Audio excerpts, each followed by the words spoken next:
Greetings, Mr. Torres here. This is an overview of my syllabus. Please note that this is a generic video, so the exact lecture content and dates, for example, may not match your own personal syllabus, but at least this gives you the general format for my syllabus as well as important policies and procedures. First off, my syllabus is a contract that we both must follow. So often I will say, these are the rules as stated in my syllabus, and therefore I must follow the syllabus policies. And this is a requirement for my job, to keep my job. So please make sure to look at the syllabus details so that way you're comfortable taking the class. This is a hybrid class, meaning all of the lecture content and all quizzes and exams are fully online. Hence, you need a fully working desktop or a fully functional laptop along with a webcam and microphone. And the webcam and microphone is used for taking the online proctored quizzes. In addition, you need to come to campus for the mandatory labs. Both are requirements for completing this class. Here are some popular links that you need to access to make sure you have the required software and hardware. In general, this is the location for contacting me.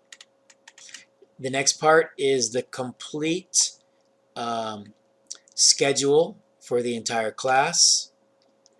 The middle shows the content and general deadlines for various labs, quizzes, and exams.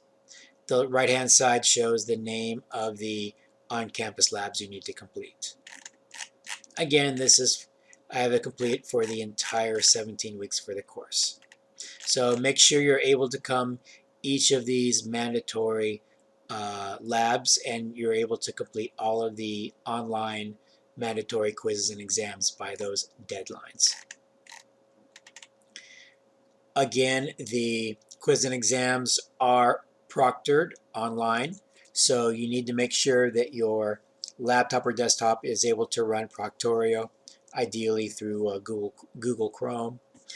Please note, if you don't have a proper laptop, you can always check one out free of charge from the bookstore.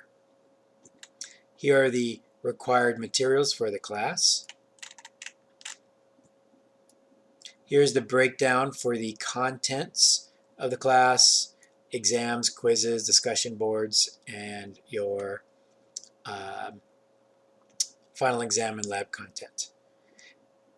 Please note, I go by absolute grade cutoffs. So for example, if you get an 88%, that's an A. If you get an 87.97%, that is a B. So I have to follow my syllabus. So please keep that in mind. It is a 12-point curve, so it's not a 90 as an A, it's an 88 as an A, for example, 76 as a B, and so forth. In addition, we have tutoring bonus points. So in short, if you attend up to 20 hours of tutoring through the semester, you can get up to 2% added to your grade. Masks are optional. Please let me know, however, if you're sick, especially if you have COVID, because then we have to follow COVID policy rules. So please contact me for that. There are no makeups for quizzes or exams. I do not drop anything. The 12-point curve is used to mitigate loss of points. I do drop your lowest lab though.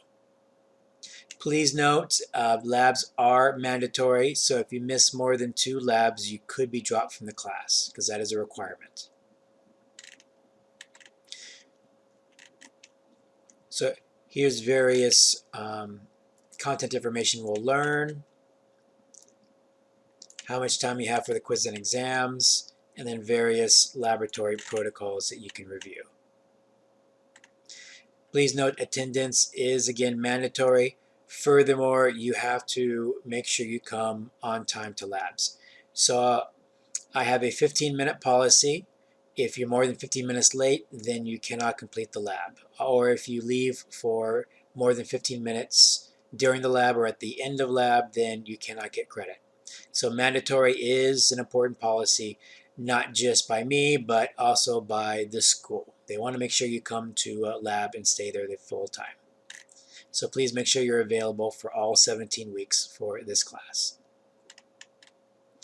Here's helpful information on the Canvas, although please see my Canvas video for that.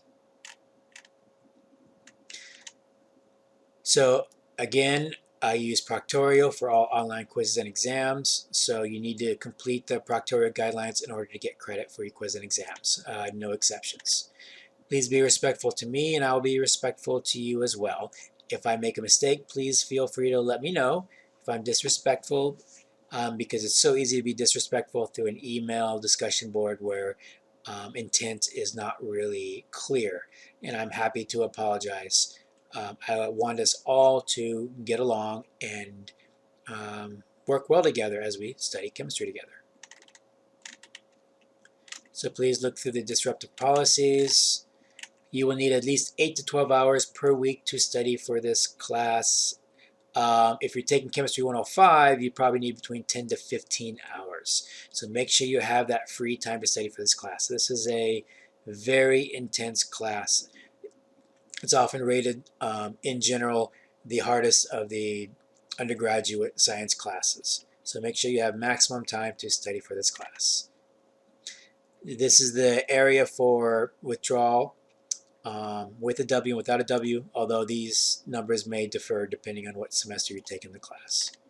Important resources to take advantage, especially STEM Mesa Center. It's found in the physical science building where the chemistry is, so that way you can immediately go downstairs, go to tutoring, and start collecting your bonus points.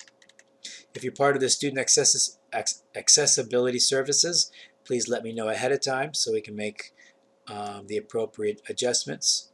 Although please keep in mind this is an online class, so we're not going to be able to do in-person assessments due to the nature of the class. But please contact me if you're part of the student accessibility services.